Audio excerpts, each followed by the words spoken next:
Welcome to the Rewrite Your Life Story podcast, hosted by your favourite duo, Stephen and Charlene. They're here to help you transform your mindset and create a positive outlook on life. Are you tired of feeling stuck and unfulfilled? Are you ready to take control of your thoughts and emotions and rewrite your story? Well, you're in the right place. They will be sharing inspiring stories, practical tips, and expert advice to help you on your journey to a better you. You'll learn how to let go of negative self-talk, embrace your strengths, and focus on the good things in life. Each episode will be joined by amazing guests who have rewritten their own life stories and are now living their best lives. From successful entrepreneurs to accomplished athletes, we'll bring you stories of resilience, courage, and triumph. So grab a cup of coffee, get cozy, and get ready to be inspired. Tune in every week for a new episode of the Rewrite Your Life Story podcast. Let's rewrite our stories together and make every day count. In this episode, we interviewed Dave Albin, who was born in 1954 at Queen Angeles Hospital in Hollywood, California, to a single mother. He was adopted by his aunt and uncle on his mother's side at the age of 5. His adopted parents told Dave they were not his parents at the age of 11. Join us as we delve into his story. Before we get started, we want to remind you that the information presented in this podcast is for educational and informational purposes only. The views and opinions expressed by the hosts and their guests are their own and do not represent the views of any organisation or entity. Additionally, any information presented should not be taken as legal, medical, or financial advice. Always consult with a licensed professional in the respective field for any advice or guidance. Now that we've got that out of the way, let's dive into today's topic and learn how to transform our lives through positive thinking and taking control of our stories. Thanks for joining us.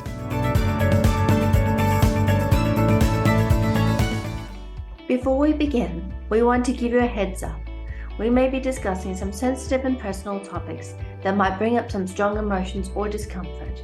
Our goal is to create a safe and supportive space, but we know that everyone's experiences and triggers are different. If you start feeling overwhelmed or triggered during an episode, remember to prioritize your well-being. It's totally okay to hit pause and take a breath. Your self-care is important, and looking after your mental and emotional health should always come first. If you ever need extra support, we encourage you to reach out to a mental health professional or someone you trust. You're not alone, and there are resources available to help you on your personal journey. Thank you for joining us on this incredible ride with the Rewrite Your Life Story podcast. Together we'll navigate life's challenges and rewrite our narratives with strength and resilience. Hey everyone, it's Stephen and Charlene, and welcome to another episode of the Rewrite Your Life Story podcast. We're really excited today. We've got Dave Albin all the way from North Carolina in the USA. And Dave has an amazing story. He's worked with some legends, but he himself is a legend in his own right with Firewalk Adventures. So David, welcome to our show. Hi, you guys. Thanks for having me. It's great to be here. Very honored. So Dave, tell us a little bit about your background and how you got into firewalking out of all things. Yeah. What did Bugs Bunny used to say in a commercial or in his cartoon? I made that left-hand turn at Albuquerque. Well, it's been a cool, wonderful adventure and story. And it started really young with me. Everything had to happen or otherwise I wouldn't be here with you. A couple of months before I was born, my biological father, we don't know exactly what happened. We just know that he hurt his head. And to save his life, they put a plate in his head. Now, this was back in 1954.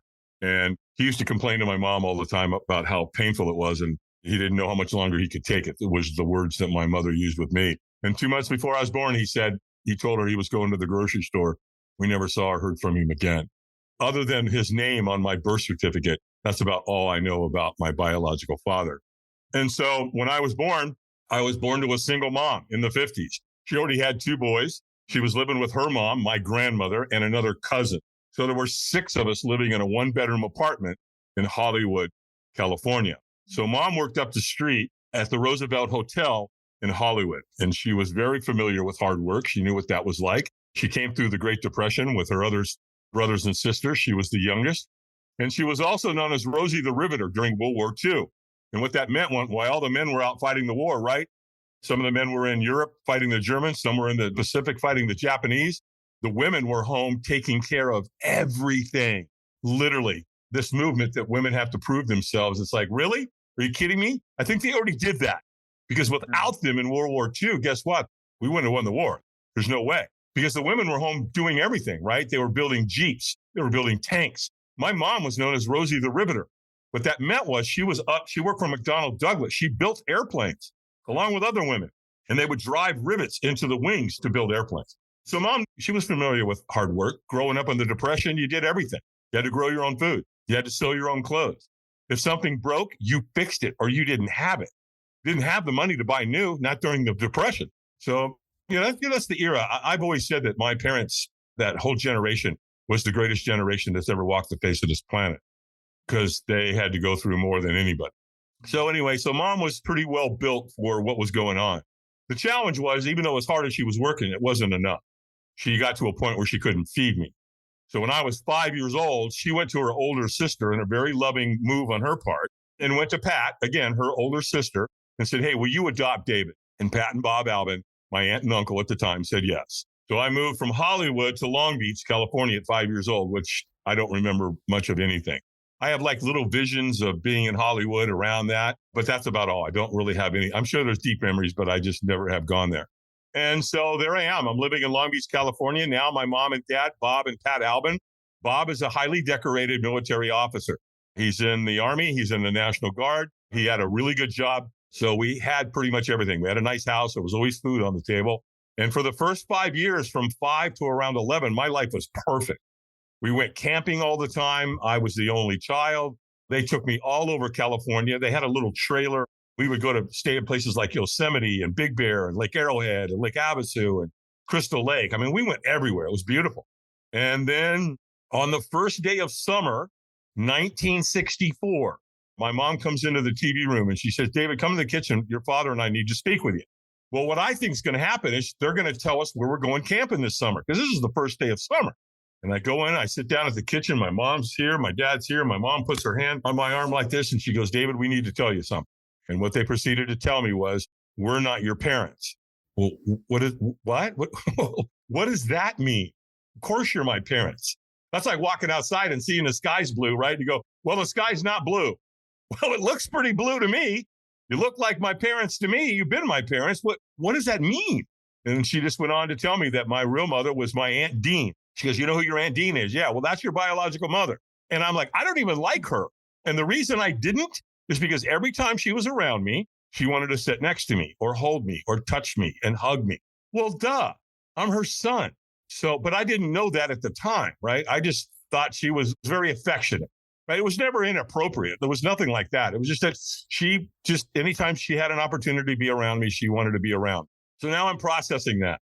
Well, shortly after they told me this, both of them started drinking. They had sworn off drinking at 5 years old when they had originally adopted me, and they didn't drink at all. And then again, within a very short period of time after telling me this, they both started drinking. And that's when things took a really hard turn in my life. Things changed immensely. Bob was a very angry drunk. He was a violent drunk. Pat, not so much.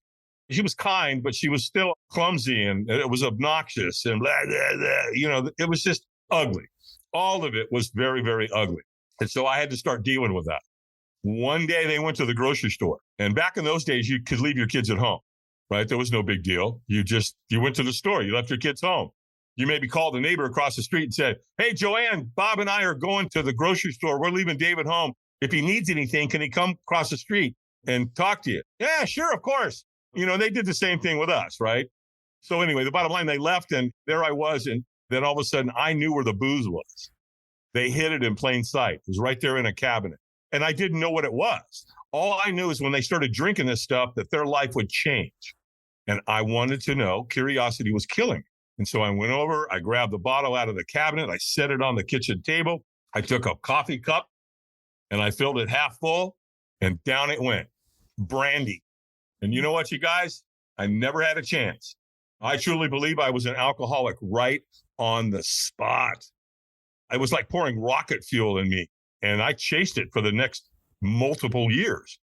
And so it just escalated because I started thinking and acting out alcoholically from the very first moment alcohol went into my body. And so things got worse, right? More drinking by my parents, more drinking. I got introduced to drugs. And once I got to junior high school, and by the time I was a junior in high school, they called me into the principal's office one day and said, Albin, you're out. We're done. I was dangerous, the bottom line. They had to get me out of school. So they did a good thing. Now, I was okay with that. I didn't care about getting kicked out of high school because I didn't think or believe that anything they were teaching me was going to help me in life. I just didn't. I didn't think it was going to help me make money. I didn't think it was really helping me in my life. In fact, there was a song back then by Paul Simon. It was Simon and Garfunkel, but I think Paul Simon wrote it. And the lyrics went something like, when I think back to all the crap I learned in high school, it's a wonder I can think at all. That was like my theme song. Yeah, that's my song, And so when I was younger, I had already had an entrepreneurial spirit. They told me that they weren't my parents. I was, 11. And in the 11, 12 age group is when I really, really got close to my entrepreneurial spirit. Pat used to grow beautiful flowers in the backyard. Remember, she's a product of the Depression. She could grow anything because they did. They had to grow all their own food.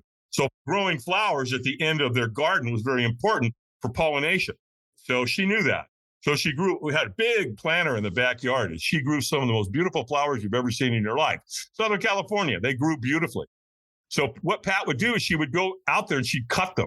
And she would cut them at an angle, not at the bottom, but at an angle. And what that did is it opened up more surface area so more water would get into the flower, right? And then she would arrange them. And she did a beautiful job of arranging them. She really had an eye for color. And then she put a rubber band around them and she'd put them in a bucket. And she'd put about a half bottle of 7-Up into that water. And I guess it's the sugar or the caramel, whatever. But my flowers that I sold on the street corner would outlast the florist down the road twice as long. So I started selling flowers on the street corner. And I loved it. It was great. That was like free money. There's flowers, cut them, sell them. I also, about that same time frame, got a paper route.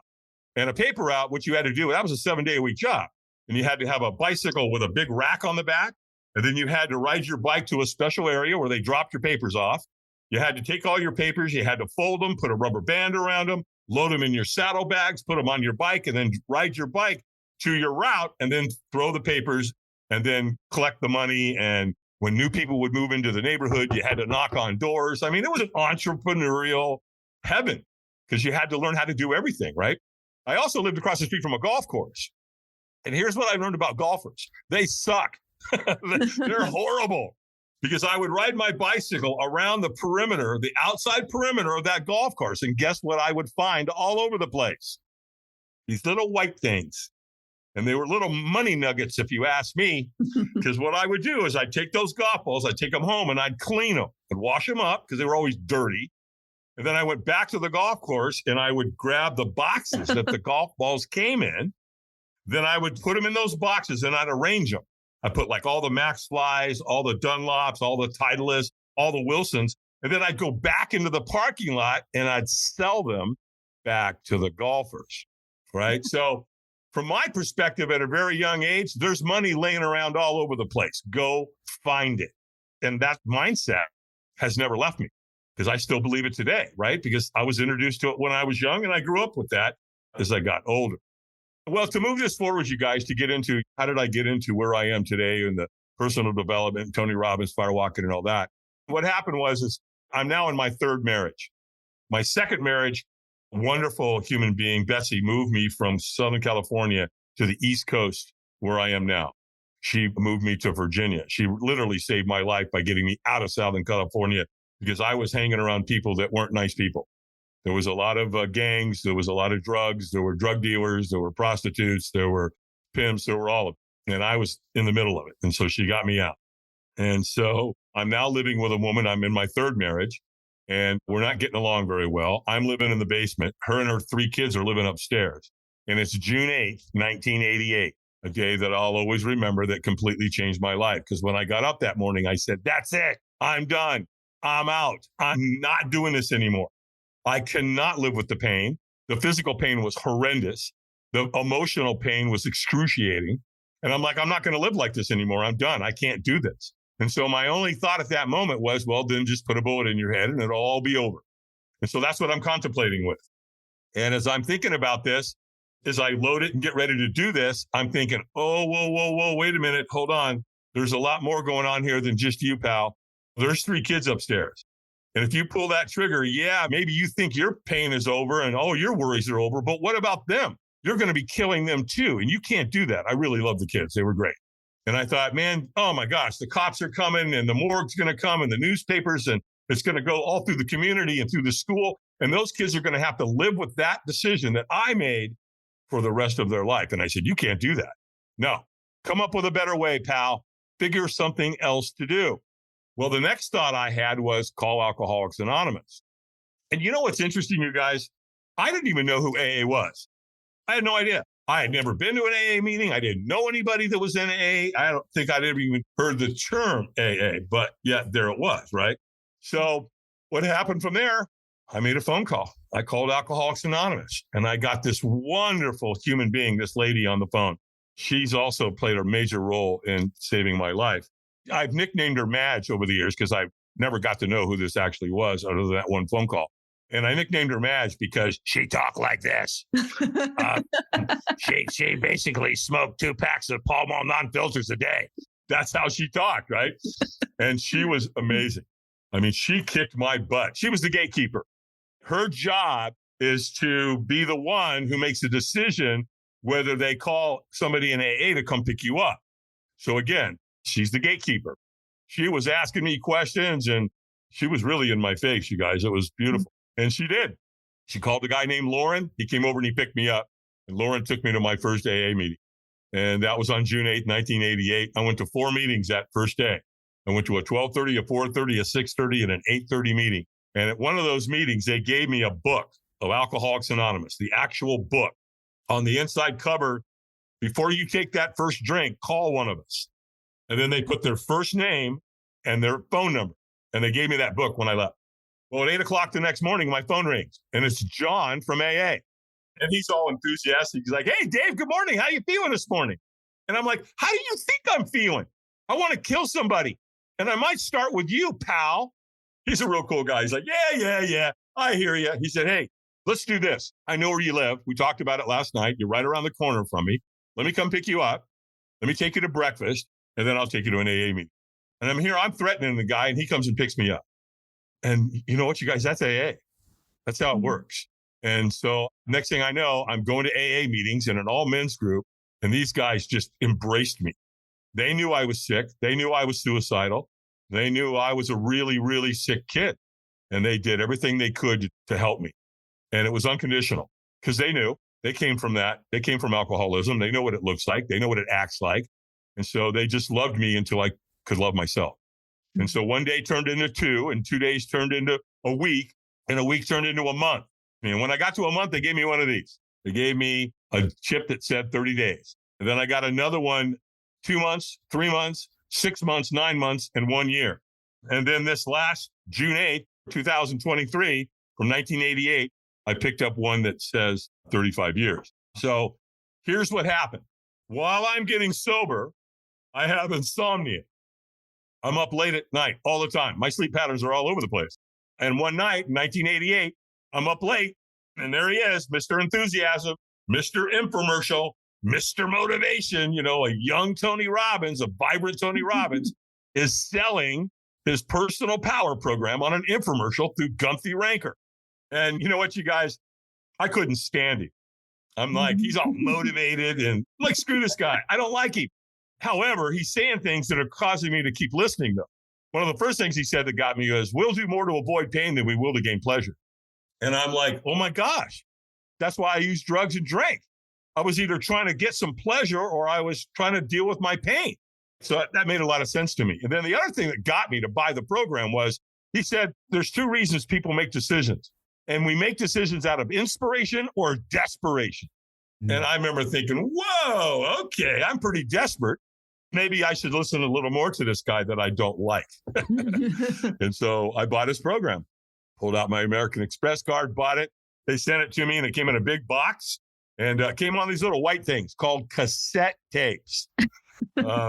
Some of your listeners aren't going to even know what the heck those are. You'll have to look them up. If you go to the Sony and Institution, they're there. They're right next to reel-to-reel and 8-track tapes. That's how you listen to things back then, was a cassette recorder. So I did what Tony taught me to do, and it worked. Well, one of my buddies in AA is watching me. He's like, what's going on with you, man? Why are you so motivated all the time? And I go, I don't know, man.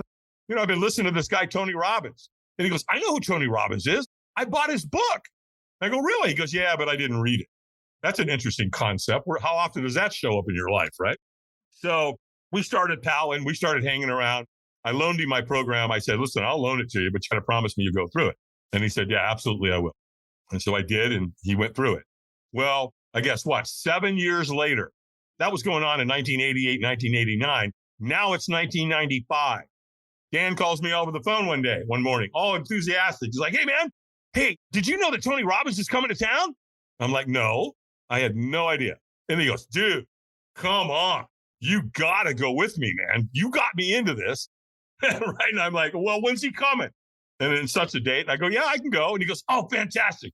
I'll call you right back. I'm going to go make the arrangements right now. He calls me back an hour later and he goes, done. We pick up the tickets at will call. And here's what they told us to do. Number one, drink a lot of water. Stay hydrated. It's a 4-day event. You got to stay hydrated.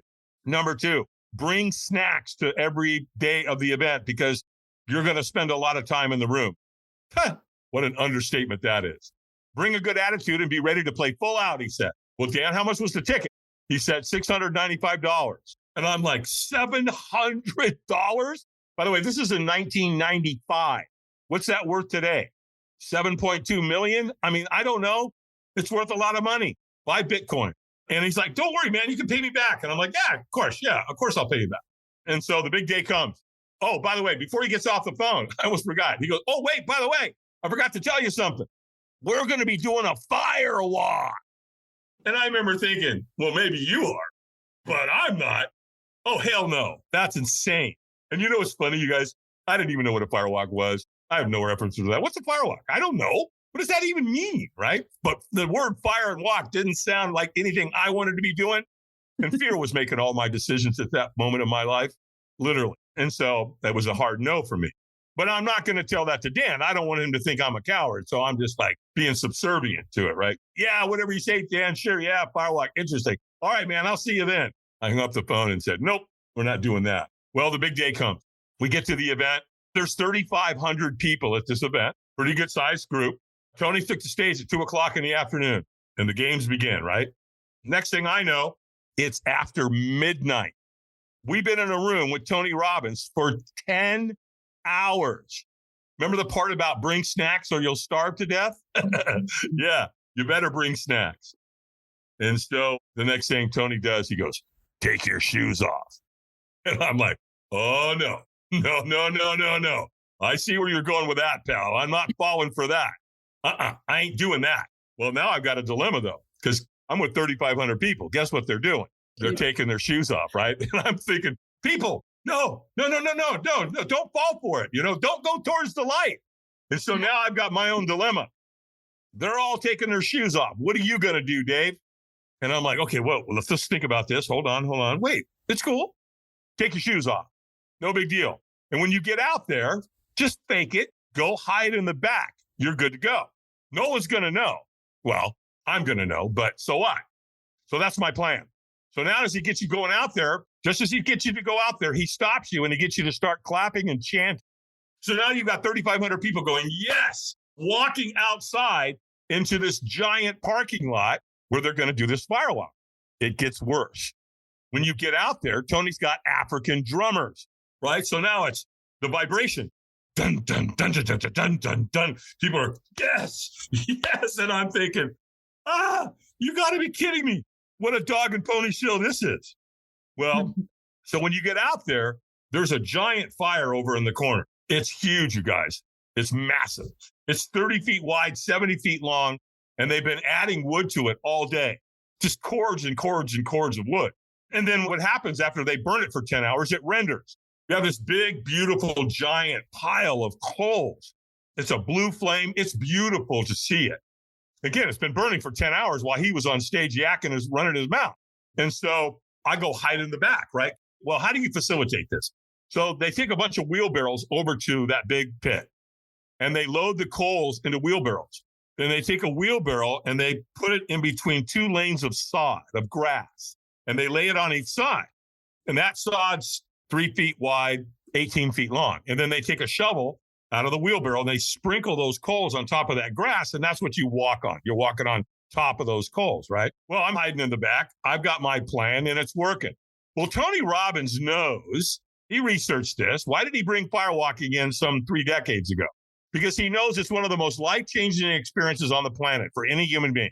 And he wants to make sure that all of his participants go through the experience. So it creates the paradigm shift. And the other thing he knows is he knows where all the cowards are. They're all hiding out in the back where I am. So what's he do? He trains people to come find you. And so sure enough, I'm hiding in the back and here comes this guy out of nowhere. And all of a sudden he makes eye contact with me. And I'm pretty sure Robbins teaches him, hey, when you make eye contact with these people, don't take your eyes off. And so here comes this guy and he's looking at me. He won't take his eyes and he's coming right at me. And I'm thinking, oh, you've got to be kidding me. There's no way. And he gets about 20 feet from me and he kind of looks at me really funny, like there's something wrong with me, right? And he goes, hey, man, are you okay? And when we're not okay, what do we say? I'm good. I'm fine. Move along. Nothing to see here, pal. And so he goes, oh, okay, good. He said, hey, man, are you going to walk tonight? And I said, absolutely not. Are you kidding me? And I'm saying it with intensity, right?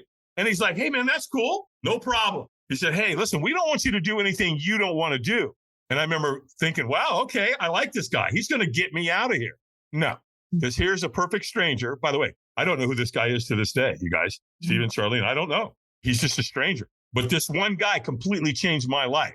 And the sad part is he has no idea how it's affected me so I could go out and do the things that I've done over the last 25, 30 years. And the question he asked me was, wouldn't you at least like to watch? And I'm like, yeah, let's do that. Let's go watch these people burn their feet off. This should be hilarious. He said, hey, man, you can't see anything from way back here. Now, he's telling the truth. I've got 3,500 people in front of me. I can't see anything. I can hear it. They're chanting. They're clapping. The drums are going. They're celebrating. You know, when they firewalk, when they get to the end in the celebration and they're jumping up and down and screaming and celebrating like crazy, I can hear all that, but I can't see anything. And so he goes, well, just get in line and eventually you'll get up close enough. You'll be able to see it. Okay. I fell for it. I took the bait. And in his defense, he's telling the truth. So he was congruent with his word. So I got in line and I'm kind of walking along, screaming, yelling, drums, clapping. You guys, there's nothing like it on earth that I've ever been around other than a Tony Robbins seminar. And all of a sudden, this guy comes out of nowhere again. Not the same guy, a different guy this time. He comes up and he whispers in my ear. And he said, he knows when you're ready. When he says go, you go. And pew, he just disappeared into the night. And I'm like, what was that? What was that about? And so now I'm walking along, I'm trudging along. And the next thing I know, I get to a point I can't see in front of me because I got 1,000 people in front of me. But I can see at an angle. And guess what they're doing? They're firewalking. Every race, every creed, every color. And I'm like, you've got to be kidding me. What's wrong with you people? You're out of your minds. And I'm mesmerized, right? It's like the car accident that you're not supposed to look at. And we're just staring at it, right? And I can't stop looking at it. And I'm staring and I'm staring and I'm staring. All of a sudden, boom. Next thing I know, guess where I am? Oh, boy. I'm at the front of the line. And now I'm looking down at that lane, right? 3 feet wide, 18 feet long. The coals are on top. They're glowing bright red. No doubt that they're coals, they're hot, and there they are for you to walk on. Well, there's a wheelbarrow right there too, right? Full of coals. So you can feel the heat coming off. So it gets real fast, right? And I'm staring into the abyss and my heart is about to jump out of my chest. I am scared to death. Well, thankfully, there's a trainer standing right there. And all of a sudden the trainer goes, eyes up. Oh, okay. All right. That's right. Eyes up. I'm in a room with Tony for 10 hours. What did he teach us? Keep your eyes up. Okay. Guess I'm a slow learner. My eyes are up and all of a sudden the trainer goes, squeeze your fist and say yes. And I went, yes. And he went, stronger. And I went, yes. Well, he could tell. He's a trainer, does this all the time. He could tell I wasn't in a peak state. He could tell I was leaving a lot on the table. So he screams at me louder. And so now I'm like, fight or flight, right? I threw my hands in the air. I screamed yes as loud as I could. And he goes, go, go, go. Pooh. I took off. Well, remember the guy that came up? He knows when you're ready. When he says go, you go. Well, I went. And so here's the first thing I learned about firewalking. It's kind of hilarious, actually. When you take the first step, oh, I guarantee you'll take the second, third, fourth, and fifth step. You are not going to stop on that fire lane. It's not going to happen. Well, Tony positions two people at the end and they lock arms and they catch you. And so they're like, stop, wipe your feet and celebrate. So I'm wiping my feet and I'm celebrating, and everybody down there is screaming and yelling and carrying on. And it's really magical, man. It's a really beautiful place to be in that celebration in. And then all of a sudden it dawns on me. I feel it. I've burnt myself really bad.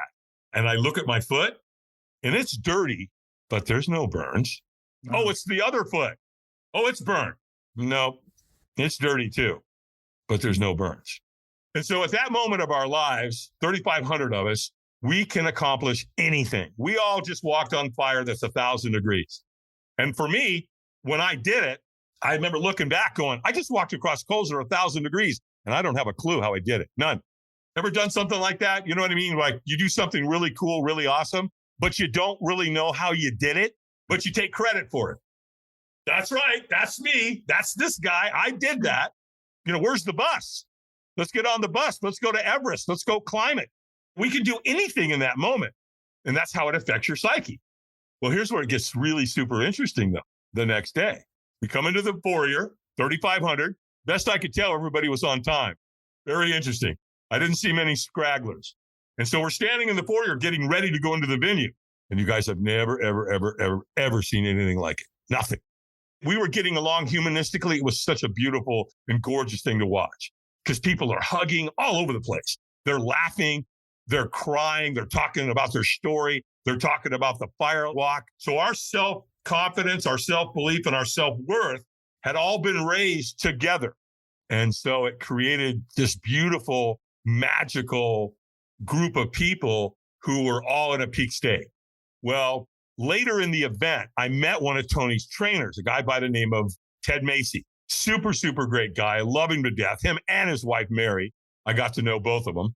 I'm talking to Ted and I'm like, hey, man, this must be awesome that you get to come play in this environment on a regular basis and be around all this positivity. He goes, oh, yeah, I get to do this 8-10 times a year. And he goes, as a matter of fact, he said, you see those people standing over there with those black shirts and the pink writing on the back? Yeah. He said, they're volunteers. They're just like you. They were here in an event. They firewalked. They were so blown away. They wanted to come back and volunteer and give back. So when you go home, call Robbins Research, ask them for a volunteer crew application. They'll send you one, fill it out, send it back. Who knows? Maybe you'll get selected. Well, I did that. And after I sent it back, I got a letter in the mail like 9 weeks later. And it said, Dave Albin, congratulations. You've been selected to crew with the Anthony Robbins Companies in Fort Lauderdale, Florida. And I'm like, well, look at color me happy. There I is. My foot's in the door. Well, when you fill out your application, you're telling them what skills you have, right? What you do for work, this kind of thing. I had a military background and a security background. So Tony Robbins has a lot of celebrities that come to his event. So they put me on the security team and I got to help take care of celebrities, which was really cool. And because I lived on a farm and I knew how to use tools and a log splitter and things of this nature, they put me on the fire team, which is exactly where I wanted to be. And so now I'm volunteering. Well, when you volunteer, you have to pay your way. So I was spending $2,000 every time I did this. I did it 5 or 6 times. Well, my wife at the time was not real happy about this. You know, she's like, who the hell is Tony Robbins? I want nothing to do with this guy, right? I'm spending $2,000. And she's like, what? Well, this was all going on in 95, 96. Around 95, 96, they offered me a subcontracting position to help on the fire team and to help with the security detail. Well, what that meant is that they started paying my way. They paid my airfare, they paid my hotel, they gave me a per diem, and they gave me a free ticket so that my wife could come to the event. I took her to an event. And when she graduated, we were walking on the beach late at night, and she looked at me and she goes, okay, I get it. I drank the Kool-Aid. I get it. This Tony Robbins guy's pretty cool. You want to run with this guy, you go right ahead. And so that was all going on in the late 90s. And then in 2003, Tony offered me the captain's position. And what that meant was I took over all of Tony's firewalks globally. And of course, my life completely changed there. He also paid for my family because I was homeschooling at the time. He also paid for my family to travel with us on the road. So my kids who firewalked, by the way, my daughter was 6 years old the first time she firewalked. My son was 9 years old the first time he firewalked. Their first event, you're going to love this, wait for it, was Sydney, Australia. right? So we got to go down under, and that was my kids' very first event. They both got to go to Sydney, Australia. So that's kind of how that all took place. In 2005, we set the world record. We went to London in the Docklands out at the Excel Center, and we firewalked 12,300 people. Now, I do want to be full disclosure here. Guinness Book of World Records was not there. They didn't document it, but I can tell you it's a world record. There's nowhere in the world anyone's ever firewalked 12,300 people or anywhere close to that, other than maybe another Tony Robbins seminar. So that happened in 2005, the big one. And then in 2014, I'm driving down the road, my phone rings, and it's Google. And they're like, "Are you the Dave Albin that does the firewalks for Tony Robbins?" I'm like, "Yeah. What can I do for you?" And they said, "Well, if you're not under any contractual obligation or non-compete, we'd like to talk to you about hiring you." And I'm like, "Well, homeboy's a free agent. What you got going on?" The next thing you know, they wanted me to come to Mountain View, California, and put on an event for 148 executives that were graduating from a very intense 9-month curriculum that they had gone through. And so as I'm talking to them, I go, they wanted to do it in the middle of the day. They wanted to have the ceremony, then they wanted to have the firewalk, then they wanted to have lunch, and then during lunch, they could have beer and wine to celebrate.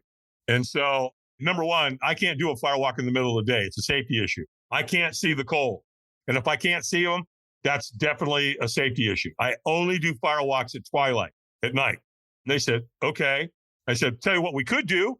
We could do a glass walk if you want to do it in the middle of the day." And they're like, "A glass walk?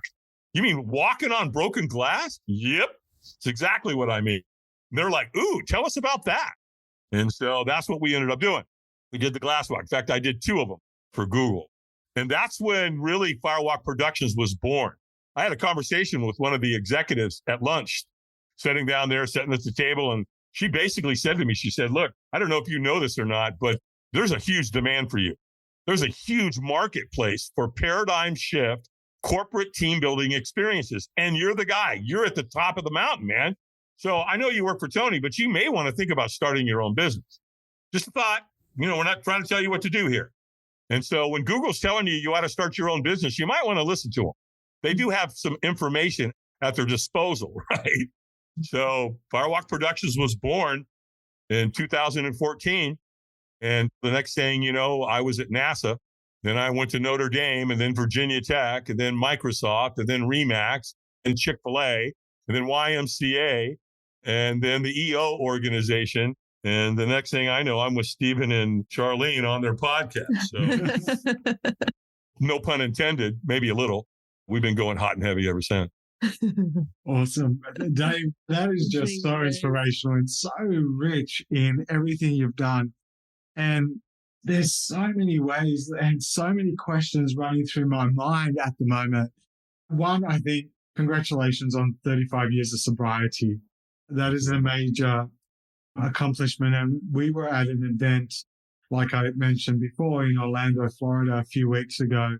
And one of the speakers there also got pinned at this event for 15 years. And one of the key things he said, and I think you brought it out quite richly, is community is the antidote to addiction. And that's what you 100%. Mentioned that you had with AA.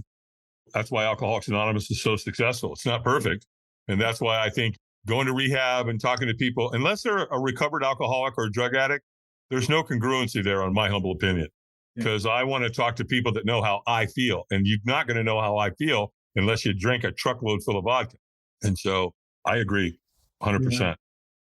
Having Tony Robbins as a mentor, I reckon the pressure's pretty high.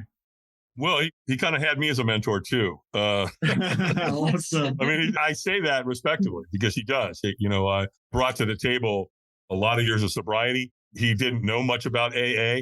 In fact, he was kind of down on it because you go in and you say, "My name's Dave, I'm an alcoholic." He didn't like that because it was an identity thing. And I basically told him, "Look, pal, until you drank a truckload full of vodka and you go to an AA meeting and actually attend one, you've got no references. So we're going to have to push the pause button on your opinion there." Well, he married Sage, his current wife, right? Well, her daddy had been in AA for 20 years. And so I don't know exactly what happened, but I had some conversations with Sage because she knew I was in AA, her daddy was in AA, and we were having some conversation. And one day I come to an event and she goes, Tony went to an AA meeting. And I went, what? She goes, yeah, my dad talked him into going and he went. And you know what? He sat in the back and cried like a baby. He was so taken back about the magic of what you're talking about, that community side of it. He said, okay. I went up to him and said, hey, man, I heard you went to an AA meeting. And he's like, yeah, okay, yeah, shut up, leave me alone. I get it. He's like, I get it. All right, you got me. So yeah, being around Tony, proximity is everything, right? And I was around a lot of his people that were close to him, everyone you could imagine. I mean, he runs in a circle of every celebrity you could imagine, every professional athlete, every Olympian, every CEO, entrepreneur that you can imagine. There's a bunch of them there. So I got to hang around them as well. Obviously having that experience with Google and things like that, tell me why companies are approaching firewalking as part of that morale building, that team building. What does it do to the company culture? Everything. Typically, people call me when one of three things is going on within the company. Number one, it's a total breakdown. They're doing really bad and they're throwing a Hail Mary pass to try to fix it. And they come to me and I get them on the phone and say, look, what doesn't challenge you doesn't change you.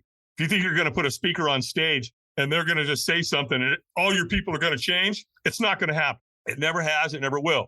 You don't become a Navy SEAL by sitting in a chair at a table. You become a Navy SEAL by putting your ass in the ocean off the coast of San Onofre and swimming with 9 different killer sharks. That's what turns you into a Navy SEAL. Because again, what doesn't challenge you doesn't change you. And so I tell them, why do you think Robbins uses this? Because he knows it carries massive change with it. If you go research firewalking outside of Tony Robbins and how we do it in the West, you'll see it's a 1,000-year-old ritual. It's a rite of passage. Every culture around has been using it. The Tahitians, the people of India, oh my gosh, you got to see how they use it. The Polynesians, the Hawaiians, the Native American Indians, the people of Portugal, the Spaniards, the Indo-Europeans, the Native American Indians, all of them, they're all using it for a rite of passage. Not some motivational Tony Robbins seminar kind of a thing, right? Which is great. However, so that's what I dove into. I took the Firewalk and I took it to another level. And how I did that is I incorporated the board break. And before I go there, let me finish that one part. Companies break it down, they hire me. Sometimes a company will call me and, they're doing okay. They're not doing really good. They're not doing really bad. They're somewhere in the middle. Or a company calls me and they are kicking butt. And they know they want to kick it up to the next level. I mean, you look at an Olympian athlete, they take second. What do they get for that? Or third. What do they get for third? Nothing, nada, squat. You're the third fastest person on the planet and you don't get anything. Right? So they get that. So they want to level up. They want to be in that top 1% of companies in America or in the world. And so that's why they bring me in. So what I did to create I think it's the most powerful experience any human can have. And that's why companies hire me. It's because what we do is I include the board break in the experience. This is a martial arts move. And typically you're not going to be introduced to or break a board unless you go into martial arts. Because martial arts use it every time you go to another belt. Like if you go from a white belt to a yellow belt, they're going to have you break a board. They'll probably have you do it with your hand. You may break it with your elbow. You may break it with your knee, your foot, whatever. It's a graduation. It's a step up. And so that's why I brought it in. So I take the board and I have them write something on front of the board they need to move towards. I have them write something on back of the board they need to move away from.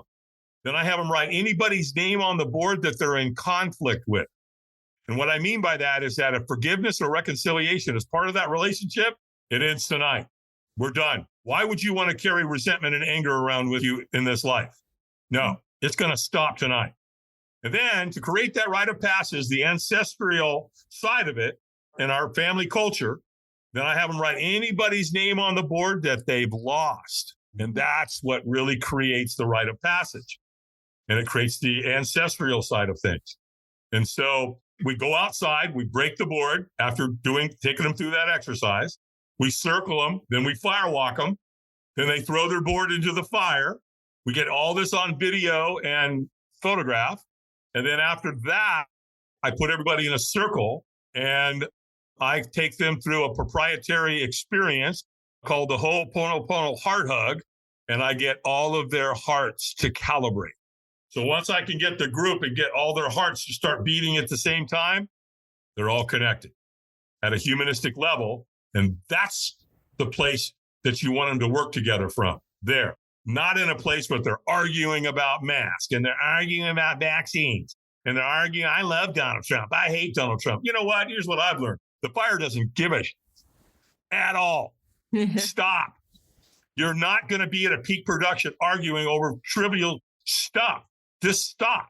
If you want to wear a mask, wear one. If you don't. Shut up about it. It's none of your business.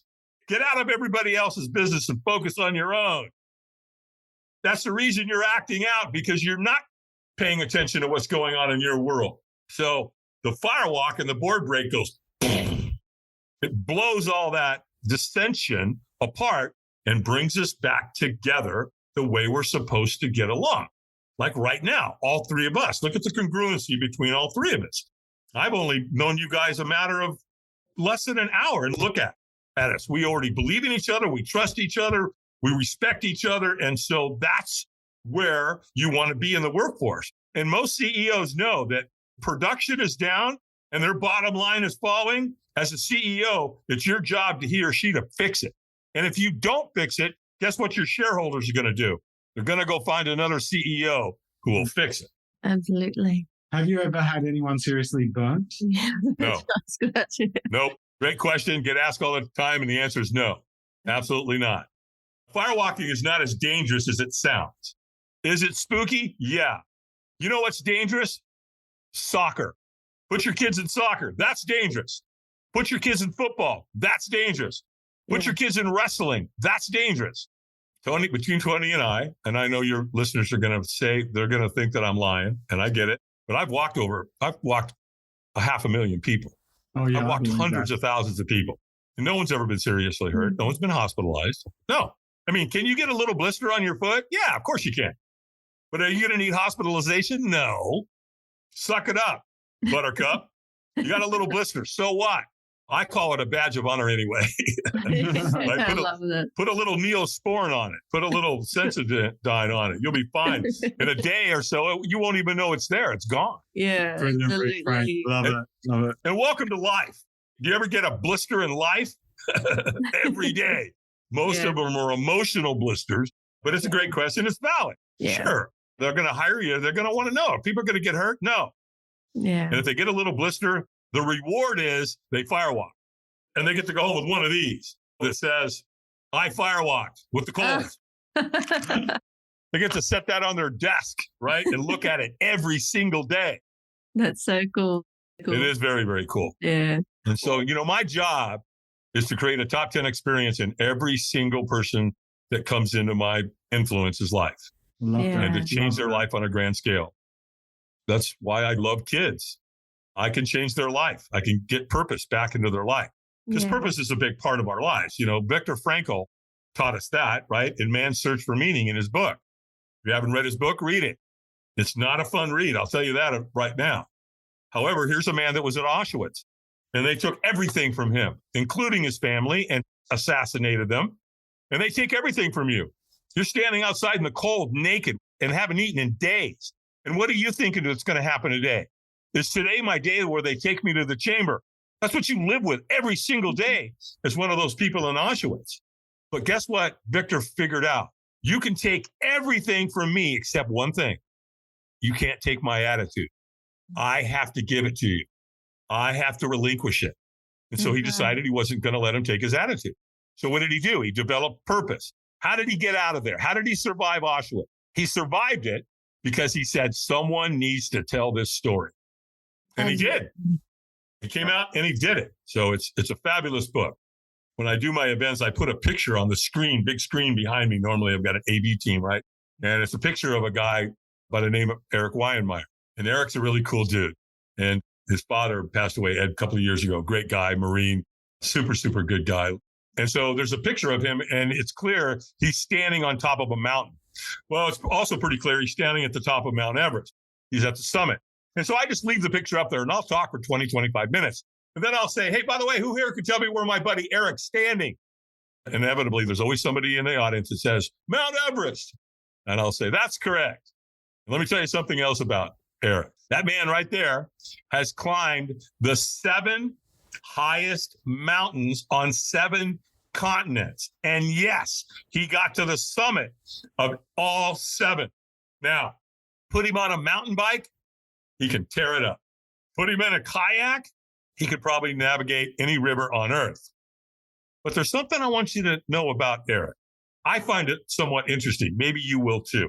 And that is, he's blind. So shut up. I don't want to hear it. I don't want to hear your lame ass excuse about your life, about something you say you can't do. I don't have the time. I don't have the money. I don't have the education. I don't have the background. I don't have the resources. Bullshit. You're lying to yourself. Stop. If a blind man can climb the 7 highest mountains on earth, you can do whatever you decide to do. So decide wisely, because everything you've ever wanted is right over there on the other side of fear. And so that's why this experience, the fear-based, the Firewalk, breaks you those fear. Because up until the point that I Firewalk, what did fear mean to me? Forget everything and run, right? It literally did. That's how I lived my life. Fear was controlling everything. Well, after the Firewalk, it changed. It shifted because it became face everything and rise, right? Or as we say in AA, false images appearing real. Yeah. Because again, I'm going to say it again. The fears we don't face become our limits. And I tell people during the Firewalk, listen, if you don't do it tonight, don't. But I got news for you. If you allow fear to make that decision for you, you're screwed. Because fear is going to continue to take things away from you. So you better face it. It's totally up to you. And if you're not going to do it tonight, just don't let fear be the reason. Well, it's always the reason, right? So the bottom line is my job is to get them across that fire and change their life forever. Dave, awesome. Very inspiring. I love that. Face everything and rise. Ooh. Yeah. And just a blessing, right? I'm just a guy. You originally asked, how did I get here? Well, I jokingly said I took that left-hand turn at Albuquerque, which is a phrase from Bugs Bunny, right? But I didn't grow up too inspired to do that. I just went to a Firewalk one time and it completely changed my life. And I saw it change the life of thousands of others. And I saw what happened the moment we Firewalked and how it influenced us and how it gave us our power back.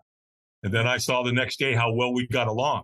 And I just wanted to be involved. And so I became a volunteer and I got lucky and I got in. And then I had some skills and they brought me in. And then the next thing I know, I took over the Firewalks. Next thing I know, I've become good friends with Tony Robbins and his wife and his family and the people around him. And then I realized that I could go out on my own and it was time for me to leave. When I retired, like I told Tony, I said, hey, you got a half a dozen people over there that could do my job. They're trained. You don't need me anymore. And one of the last things he said to me was, Dave, Albie is, with great wisdom comes great responsibility. Make us proud. So I think I've done that. And so the one thing I did do is I created the academy. I have what's called the Dave Albin Firewalk Academy. And I do this once a year. In fact, it starts next week, a week from today. As a matter of fact, here in the U.S., up here where I live in the Appalachian Mountains, a group of people will be coming up here and I'm going to teach them everything I know. So they can go back and either do this themselves. They're either coaches or trainers, or maybe they work for a company and they're in HR, or they're entrepreneurs, business owners. They'll be able to take these experiences that I teach and take it back to their respective companies and do that. So that starts, again, a week from today. We've been sold out for weeks. And then the next one is going to be in October 2024. With so many of experiences that you've had throughout your life, with all these different little tragedies that you've had and the things that you, like a lot of people would say, I've had mistakes or I've had regrets. Is there anything that you could do? Like if you could go back and rewrite your story now, what would that look like? I wouldn't change a thing. I can't. Because every hardship I ever went through, which any of us do, there's your teacher. When a child puts his hand on the stove and your parent says, don't you put your hand on that stove, and they go put their hand on it, guess what?